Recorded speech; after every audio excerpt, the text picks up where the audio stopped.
गंजाम जिला हिंजलकाटु विजु जयंती रे बीजेडी पदयात्रा महान जननायक प्रभात पुरुष विजु पट्टनायक 108तम जयंती पालित 5 मार्च 2024 4.5 कोटी ओडिशावासी स्वार्थ और स्वाभिमान ପାଇଁ लढ़िबा समृद्ध सशक्ति स्वाभिमानी नवीन ओडिशा गढ़िबा विजु जनता दल हिंजल निर्वाचन मंडली विजु जनता दल ओडिशावासी बल आईबी ठारे विजु प्रेमी एकत्रित होई विराट रैली बाहरी थिला। विजु पट्टनायक छकठारे विजु बाबू को मूर्ति रे फूलमाला दिया जायतिला।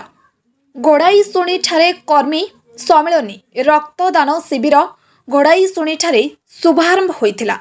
109टी रक्त यूनिट मिलिथिबा बीजेडी नेता माने उपस्थित रही शुभारंभ करथिले। महान प्रभात पुरुष विजु पट्टनायक जन्मदिन को मन पकाया विजु जनता दल पर विराट रैली आयोजन कराई एवं हिंदी माध्यम तांको संबर्धना करा जाय। आज हिंदी युव समाज एवं समस्त बहुत खुशी विजु बाबू स्मरण में आज गोटे हिंदी गोटे बड़ वार्ता समस्त पाखु जाऊँ।